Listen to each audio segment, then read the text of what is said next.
Okay, well, what's your name? Lisa. Let's hear for Lisa! So Lisa, what do you do for a living? I'm a nurse. You're a nurse. Oh, cool. That's great. Very wonderful question. Let's hear for nurses. You see, you're getting applause already just for being you. So, what are some things you do for fun outside of work? We like to go hiking, camping, like to do painting, go to like art museums and stuff. Oh, so very outdoorsy and very artsy. Wow, great. So, sounds like a lot of fun. So, if you're out going on a date with someone, what are some things you'd look for in your date? Well, I like to make sure that they like to do that. Okay. So they like to do the same thing. But what are some other personal qualities you'd like? She just got here from California. Yeah, they have to have a job. Have to have a job. Okay. That's perfect. That's wonderful. That's important. They can't live with their parents. Can't live with their parents. They have to have a car. What about personality qualities? Okay, personality. Like to have humor, obviously. Humor. Just easygoing. Humor and easygoing. Yeah. Okay. And what are some turnoffs, some deal breakers, things you'd just be gone if they did this or had those qualities?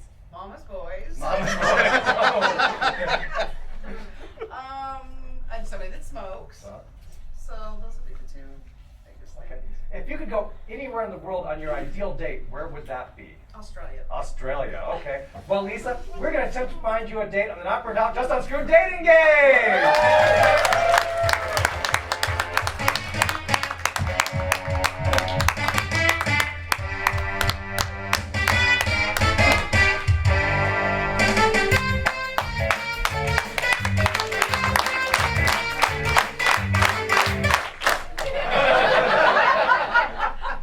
Well, hello, everybody. How are you? I'm Elfin DeMarcus, and I'm the host for the dating game. Thank you all for being here today. We have a lovely bachelorette here, and we're going to meet her. What's your name? Hi. Tell us about yourself. Hi, my Hi. name is Lisa. Hi, Lisa. And I'm a very sophisticated yet outdoorsy nurse. Sure. That makes perfect sense. And I'm looking for a very sophisticated and outdoorsy gentleman. Is that right? Mhm. What kind of things are you looking for? Oh, material things like cars, money, good looks. So, being a grown-up. Yes. Bank account. Lisa, behind this curtain we have 3 bachelors. You can't see them, but you're going to be able to hear them. Okay. And they're going to introduce themselves, and then you're going to ask 3 questions, and they're all going to answer, and then you're going to decide. Is that okay? That's okay. Okay, let's find out. Bachelor number 1, your name, tell us a little about yourself. Oh, hi, Lisa. My name is Dr. Ben Shiprock. I'm an emergency room physician, and after being on call for 48 hours in a hospital, I love to get out into the outdoors and do some hiking. Well, thank you, Dr. Ben. Thank you for being a good guy. Bachelor number 2, your name, a little bit about yourself. All right, well, my name's Jack McGill. I'm from down under. I've been living out in the bush for the last 10 years now. I haven't spent much time... I can tell. Really? I've seen a lot of civilization lately, but I'm real good with animals. What was your name again? Jack McGill. Jack McGill. So glad to see you. And finally, bachelor number 3, your name, a little bit about yourself. My name is Larry. One name like Cher. Hello, Larry. I'm a well-known Midwestern lounge singer. And I'll have you know, my mother comes to every show I do. Well, of course she does. Lisa. Hi. Boy, you got some people to pick from. What's your first question? Let's narrow that field down a little bit. Well, okay. I love a man who can roast marshmallows and discuss art at the same time. So do tell me, I'd like to know their favorite work of art and why. Well, let's find out. Dr. Ben, what's your favorite work of art and why? Well, I would have to say that my favorite work of art would be the mural that's painted on the wall at Disneyland, because that is where I hike. Nowhere but Disneyland. I have an annual pass, and so when I'm not at the hospital, I'm enjoying the great outdoors at Disneyland. Thank you, Dr. Jack. Jack? Oh yes, my favorite work of art. Well, I'd have to say the best work of art ever is the mighty work of creation. You know, I haven't really been in cities much. Don't go to a lot of museums. But I have painted a bunch of works on little bits of inside turtle shells after I'd made soup out of them. So I did make my own art. Ah, you're a recycler. That's nice. Larry? I'm a musical artist, but I think she's thinking of dimensional art. Dimensional art? Yeah, and in the Taco Lounge in Kansas City, What there's there? a 9-foot velvet painting of Elvis. And every time I sing it, I go up, hunka hunka burning love, hunka hunka burning love. And that inspires me for my concert. Oh, that's 9 lovely. feet of the king. Okay then. Lisa, that's question number 1 down. How about question number 2? Well, do I have to? Yes. Contractually. Okay, well, like I said, I love the outdoors. I'm a hiker and a camper, so I'm going to put this scenario in front of you. The two of us are out hiking.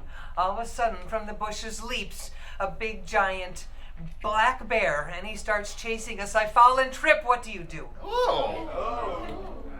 That's great. Your date just fell in front of a black bear, Jack. What are you gonna do? Oh, well, as you know, the black bear's got a couple of pressure points right behind the ears. I think I'd take him down from behind with a good tackle, and then from there, you know, you just give a good twist to the neck, and then you skid him, and that probably makes a good installation for my tent. Very practical, Jack. Larry? I would solve this problem the way I solve every problem. Mom, deal with it.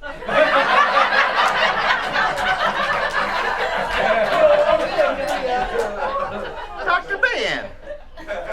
Well, if I was in that scenario, what I would do is I would go limp and fall to the ground, because I've heard that if you play dead in front of a bear, it loses all interest.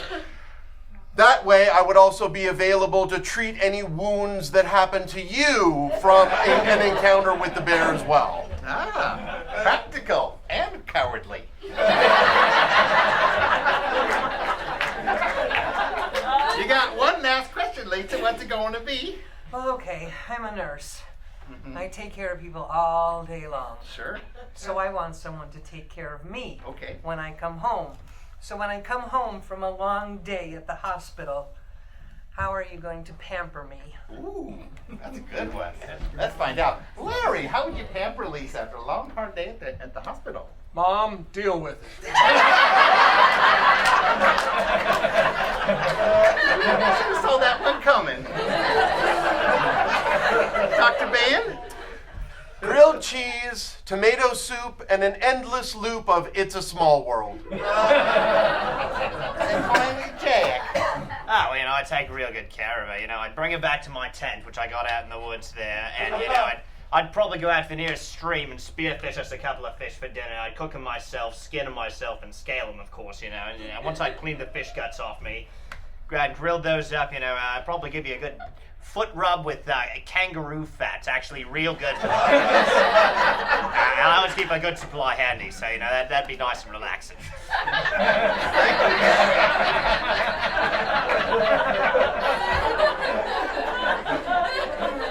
Lisa, I'm so glad I'm not you. Well, I'm sorry, I gotta hurry on back to California. Sure. Are you ready? To hurry to California? To meet your new bachelor. Would you like to pick one? Okay. That's too bad. Oh, no. Yes. You don't get to pick them. Our audience gets to pick them for you. Yes. So, audience, I'm going to hold my hand over someone's head, and if you think they were the best match for Lisa, you clap and applaud very loudly, and the loudest one wins, okay? Shoot me. Ow.